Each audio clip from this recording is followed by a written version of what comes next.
I'm Rene Ritchie, and Apple has just announced not only the brand new Apple Watch Series 6, but the first mid-tier Apple Watch SE. Yeah, like the iPhone SE, but for your wrist. And I'm going to go through everything you need to know about them, and I'm going to do it right now. Sponsored by Ting. I've got videos coming up on all of Apple's brand new fall releases, so hit that subscribe button and bell and you won't miss any of them. Now, the first big feature is a blood oxygen sensor.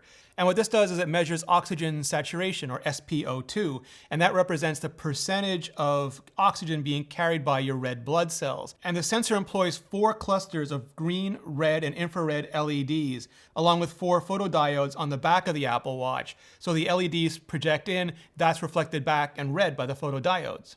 And it basically just looks at the color of your blood and uses that to determine the oxygen content. And it can measure blood oxygen levels from 70% to 100%, though I think most people most of the time are expected to fall in sort of the 95% and up range. But that can be affected by things like your condition at the time, and Apple has announced that they're working on several studies around all of that as well. Now, it's not entirely dissimilar to how the sort of fingertip blood oxygen readers you would buy at a pharmacy work. There are a few important differences. One is this doesn't go all the way through. It's not projecting light through your finger the way one of those readers does. It's reflecting the light into your wrist and then back into the Apple Watch. It gives you pretty much the same results, and the basic technology is pretty much the same. Just the implementation method is better suited for a watch that you wear on your wrist and not a little device you put over your finger. You can launch the Blood Oxygen app from a complication on your watch face or from the app screen. And once you start running it, it takes about 15 seconds to get a reading. And when you use the Blood Oxygen app, very similar to the ECG app, you'll be given step-by-step instructions. Things like making sure the watch face, as much as possible, is facing up and that you're resting your wrist on a flat and stable surface. Just basic things like that to guide you through the use of the app. And you'll need them at first, and then it'll become second nature very quickly. And also, Apple's engineered the technology to work with as wide a range of skin tones and things like freckles and even tattoos as possible. The other difference, and it's major, is that this is not a medical blood oxygen reader. It's meant for wellness. And what that means is it's not sort of certified, registered as a medical device, which comes with it a whole bunch of very specific guidelines. And also, they're not doing it proactively. They're not sending out low blood oxygen alerts or sending you notifications about your blood oxygen level. They're just recording it when you use the app and then in the background at regular intervals, including when you sleep. And then you can go on your own behest. You can reactively go in and look at those readings. But I think their goal was just to get this into as many markets as possible, as quickly as possible. And we've seen with things like the ECG app that if they actually go the medical route, it takes a lot longer. The other improvement is to the existing VO2 Max capabilities, where previously they were focused on the mid and higher end for athletes. Now they can also do low-range VO2 Max, which is just more useful for general health purposes. It's got the same always-on display as the Series 5 did, except it can drive it to higher brightness levels when it's in always-on mode, up to 2.5% brighter. So if you're outside and you're just trying to glance at the time without turning your wrist or tapping it to reactivate it, it's much easier to see under those conditions. Sleep tracking is a watchOS 7 feature that's actually coming to most modern Apple Watches with the software update. It's not specific to the Apple Watch Series 6, but with the Apple Watch Series 6, you do get the slightly, I think, larger battery and better performance of the S6 system and package. So even though there is the new blood oxygen reader, the brighter always-on display, and the real-time altimeter, Apple is still rating battery life at 18 hours, or what they call all day. Where there are larger gains is in charge time. It now takes only 1 hour to go from 0 to 80%, which is about 30% faster, and you can go from 0 to 100 in about an hour and a half. So if you need to top up, for example, you don't think you're going to make it through a full night's sleep with your remaining charge, you can quickly put it on and it'll go back up faster than the previous generations would have otherwise. Or if you do make it through the night and you need to wear it the next day, you can put it on the charger and it'll get back more charge than it would have otherwise, just because it's got the new charging system on the Apple Watch Series 6. There's a U1 ultra-wideband chip which can be used for things like spatial positioning and data transfer. And Apple hasn't announced any features for that yet, but it's not hard to imagine it'll eventually find its way into something like car keys or an enhanced version of the Find My system. There's a new always-on altimeter in the Apple Watch Series 6. And what that means is that it gives you the same sort of elevation measurements as previous Apple Watches, but it can do it on a continuous real-time basis. So anytime you want, if you're running upstairs or running up a hill, you can look at your watch and the measurement it gives you will be accurate. It's not updated periodically, it's just always updated. There have been a few changes to the design as well, not the overall package, but just the finishes and the bands that go along with it. First of all, we have color. Blessed color, real color for the first time. You can now get the Apple Watch aluminum in blue or in product red. Yeah.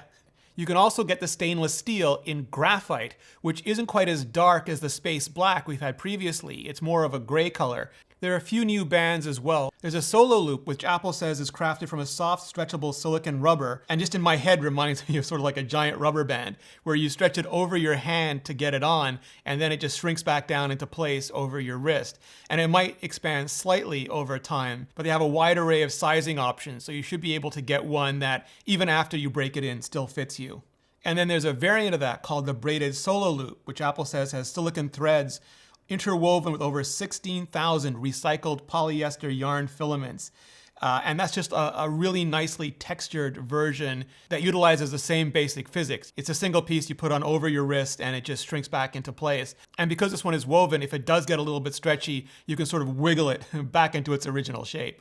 There are also updates to the partner watches, of course, with the Apple Watch Nike, which includes a new Nike face, and also the Apple Watch Hermes, which sort of tops out the line along with the only surviving member of the Edition family, titanium, because ceramics, for 2020 at least, RIP. 2020 took something else away from us.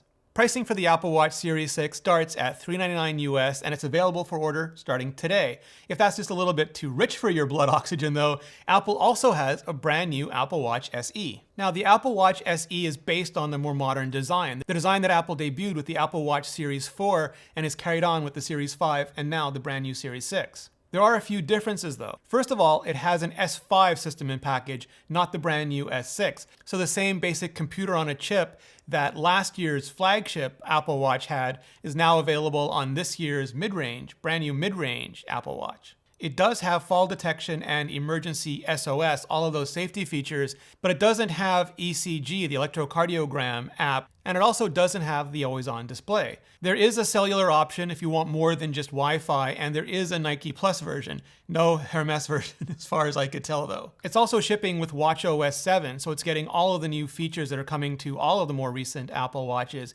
including things like hand washing and sleep tracking and the new maps and all of the other brand new features. So it really is very similar to sort of an Apple Watch 4.5, somewhere in between Apple Watch Series 4 and Apple Watch Series 5, but at a much more affordable price. And I think Apple's continuing to do this, continuing to push Apple Watch technology down to more affordable prices, because unlike the smartphone market, where most people who want a phone have a phone, most people still don't have a computational watch, still don't have an Apple Watch, and continuing to make more and better versions available and more affordable versions available just helps increase the addressable market by adding features that people want, but also by making existing features more affordable to people who have wanted them but just thought it was a little bit too much to pay for them. And the Apple Watch SE starts at $279 and goes up from there, but that's a much lower point of entry. And Apple's keeping the Apple Watch Series 3 on the market as well, keeping it at $199. So now there's a range, there's a family of Apple Watches with different feature sets, sure, but at different price points. I think that's a really smart way to address a growing market, and a market that's still moving from sort of early adopters to mainstream acceptance. And Apple's also introducing something called Family Setup. So if you have an iPhone and an Apple Watch, you can get additional Apple Watches for your children or for elderly parents, for people who don't necessarily want or need a separate iPhone and separate Apple Watch experience all their own, or maybe you need to be able to monitor them, like monitor their activities or their health and their well-being to a much larger extent, you can actually manage these devices from your iPhone. It does require cellular because part of the goal for this is staying connected, staying in contact, and staying aware of what's happening to the person using the family setup managed Apple Watch.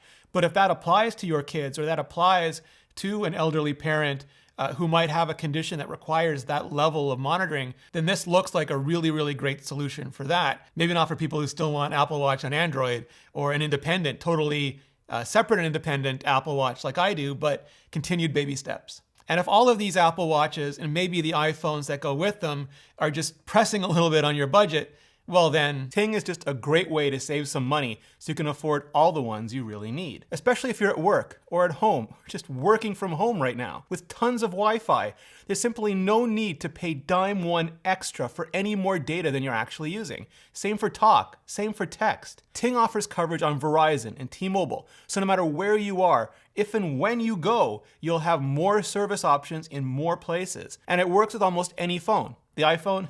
Sure, absolutely. The Google Pixel, Samsung Galaxy, yeah, the slabs and the folds. Pretty much anything you can put a SIM card into. The average Ting bill is just $23 a month, and that can be a lot of extra cash to put towards your next iPhone, to put towards your next Apple Watch. With no contracts, no commitments, and since you're watching this video, you can get $25 in service credit to try them out. Bring your own phone. Bring your own number if you want to. Just go to reneeritchie.ting.com and see how much you can save and get $25 off. Seriously, just go to reneeritchie.ting.com or click the link in the description and start saving with Ting. And clicking on that link just really helps out this channel. To learn more about everything Apple's announcing this fall, click on the playlist above. I'm going to tell you everything you need to know so you can decide what you want to buy and what you want to skip. Just click the link above and I'll see you in the next video.